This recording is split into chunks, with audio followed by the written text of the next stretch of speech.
no way it's a coincidence the least religious country in the entire world is the most gender inclusive, hasn't been to war since 1812, also has the cleanest energy, and also has free healthcare. They also produce more billionaires per 1 million people than the United States, and it is also one of the safest countries. Well.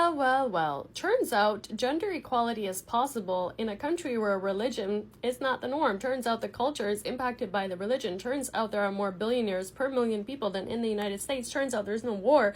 Turns out it's a safe country for people to live in. Turns out it's actually environmentally friendly. Turns out the society functions normally. When you don't have the sky daddy and the fear of hell constantly impacting every single one of your actions. That country is Sweden, and the creator of that video already covered a whole bunch of great points about it, so I highly recommend you go watch it. But what I want to add in this video is I don't understand why people can see a country function like this and still think that religion is not the problem. I did a little digging, and it turns out Sweden promotes something called lagom, which means not too much and not too little.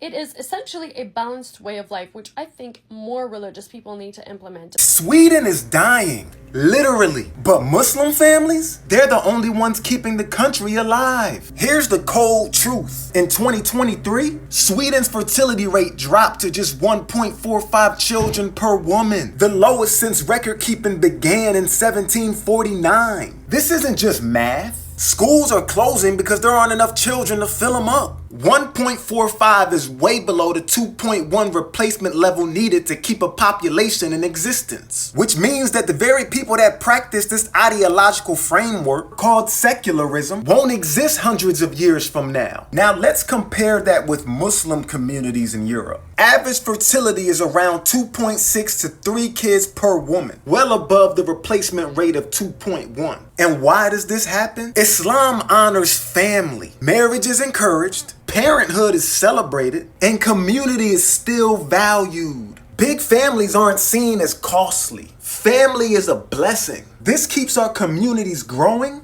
and stable. Now, I agree that balance is necessary, but it seems like it's the secularism that these women are praising that needs the balance. Because what's the use of all these new, progressive, modern ideas if they can't even keep human beings alive?